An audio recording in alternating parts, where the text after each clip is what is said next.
Boa noite aos telespectadores do canal 4 da NET, TV Floripa, e aos internautas que nos acompanham pelo site www.tvfloripa.org.br.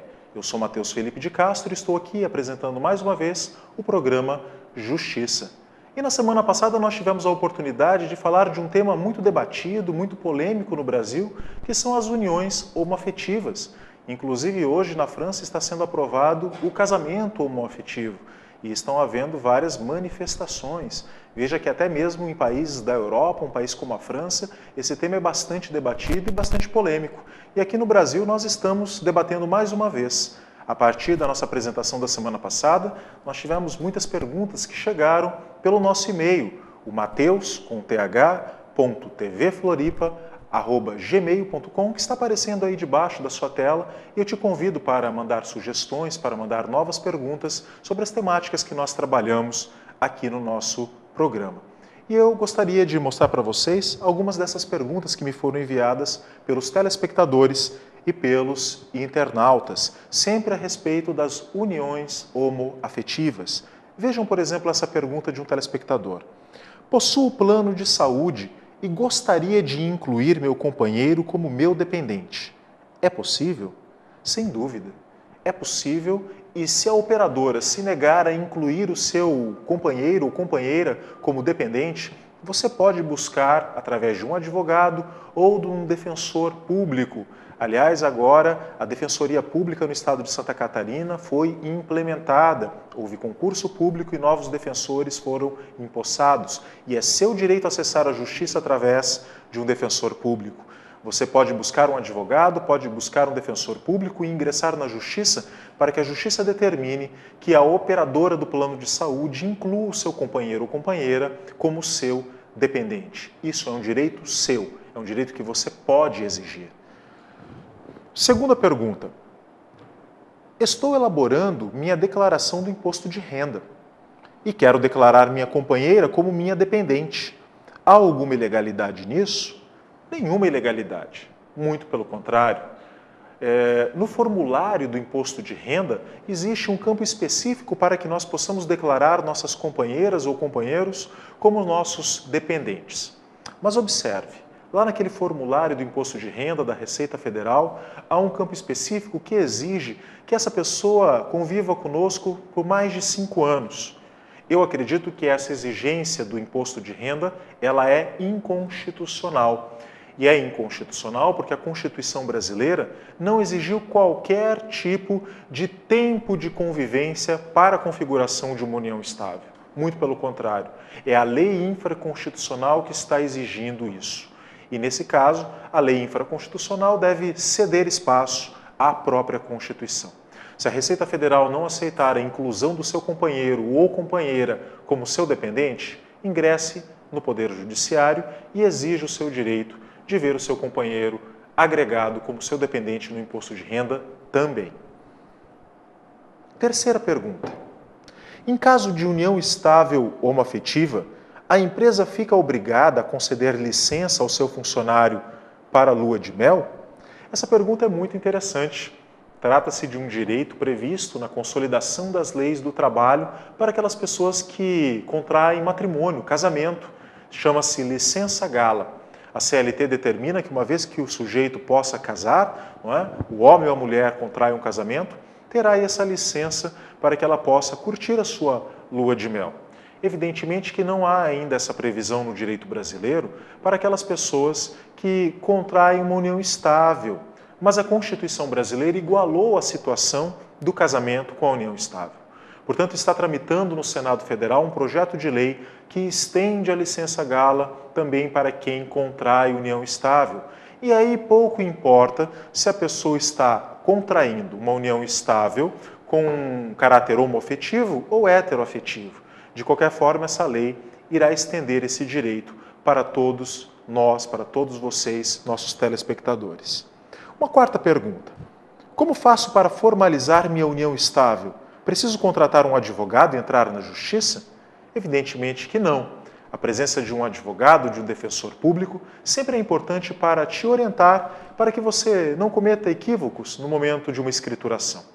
mas você pode comparecer até um cartório e exigir que o cartorário realize uma escritura declaratória de união estável, que é um procedimento bastante comum perante os nossos tabeliães. Uma outra pergunta. Me separei recentemente da minha companheira por quem convivi por 12 anos, com quem convivi por 12 anos, e estou em dificuldades financeiras. Não tenho a quem pedir auxílio. Posso pedir judicialmente pensão alimentícia para ela? No seu caso, onde há necessidade, sem dúvida, você pode exigir esse tipo de pensão alimentícia. E o juiz, dependendo da necessidade e da possibilidade das pessoas envolvidas, concederá sim uma pensão. Agora, gostaria de entrar com vocês na temática do nosso dia. E hoje eu queria falar um pouco para vocês a respeito do direito à saúde, um direito tão importante e tantas vezes esquecido do povo brasileiro. Vejam, a Constituição brasileira, ela definiu no seu artigo 196 que a saúde é direito de todos e dever do Estado, garantido mediante políticas sociais e econômicas que visem a redução do risco de doença e de outros agravos, e também ao acesso universal e igualitário às ações e serviços para sua promoção, proteção e recuperação. Igualmente, a Lei Infraconstitucional, a Lei 8.080 de 90, disse que a saúde é um direito fundamental de todo cidadão brasileiro. E o que isso quer significar? Isso quer significar que você tem direito a obter, em qualquer hospital público brasileiro, procedimentos, cirurgias ou até mesmo medicamentos que possam ser eficientes para colaborar na cura de qualquer doença ou de qualquer patologia que o seu organismo possa sofrer. Esse é um direito que pode ser exigido por qualquer cidadão brasileiro perante o Sistema Único de Saúde. Mas o que é o Sistema Único de Saúde? O Sistema Único de Saúde é uma ação integrada entre a União, o Estado e os municípios brasileiros. Vejam, portanto, eu estou querendo dizer que não é somente a União, somente o Estado ou somente o município que é responsável por cuidar da sua saúde. Todas essas três esferas federativas têm responsabilidade em cuidar da saúde dos seus cidadãos e os três devem ser responsabilizados objetivamente por essa atividade. Nós poderíamos trazer aqui alguns exemplos que são bastante concretos. Às vezes a pessoa está padecendo de uma doença grave, por exemplo, casos de câncer gravíssimos, inclusive em fase terminal, ou até mesmo a hepatite B, ou crianças que, por exemplo, possuem intolerância à lactose e precisem obter um tipo de leite específico que é muito caro. Você pode exigir do SUS, em qualquer uma das suas três esferas federativas, que forneça esse procedimento, que forneça esse medicamento, que forneça esse alimento. E se o SUS se negar, você poderá ingressar inclusive na justiça, mediante um advogado ou um defensor público, para obter esse direito, a declaração desse direito perante o Poder Judiciário.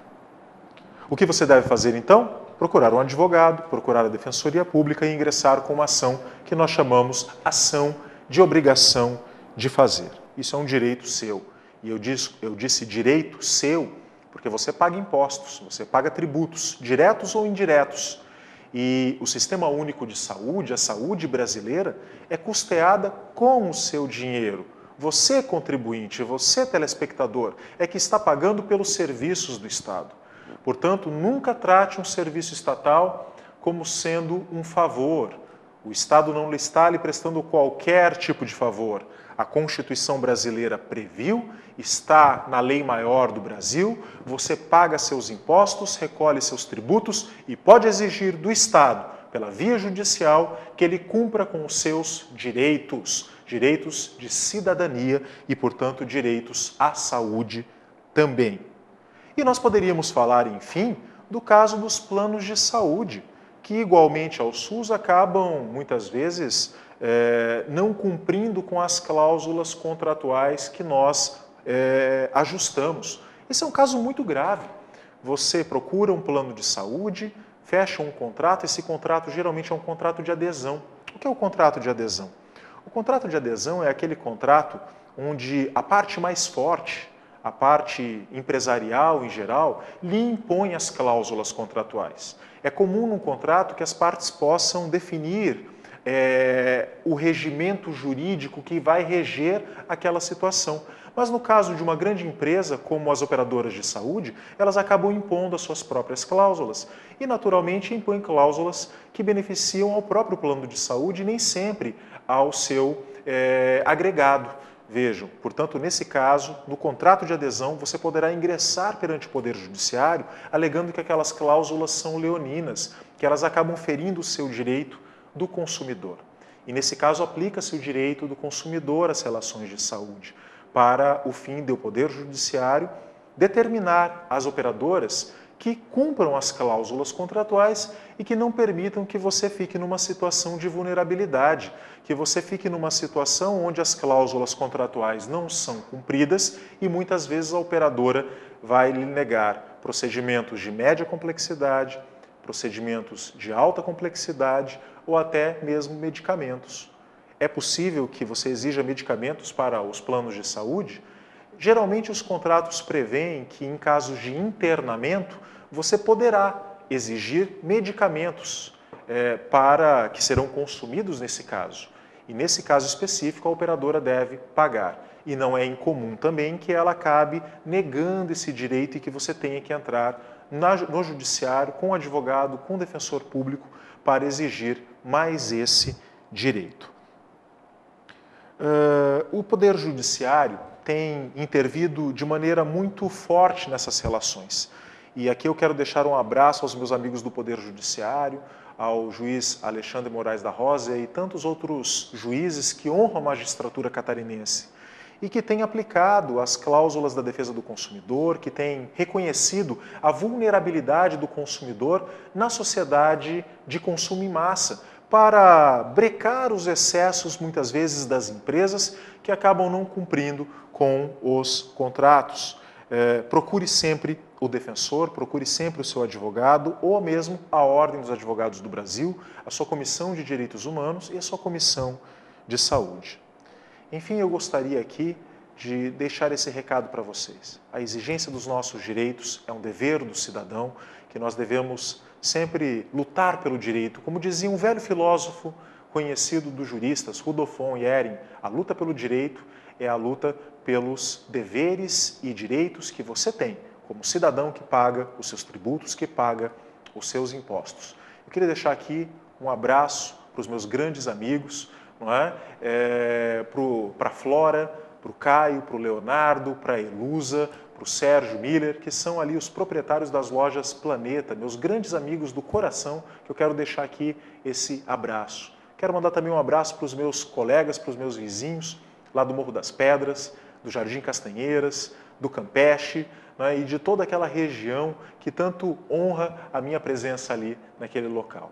E quero convidar vocês, mandem suas perguntas, mandem suas sugestões para o e-mail que está aparecendo debaixo da tela, mateus.tvfloripa@gmail.com. Mandem suas sugestões para nós estaremos sempre aqui trabalhando com vocês. Outras vezes, temas candentes do Poder Judiciário e do direito brasileiros. Até lá!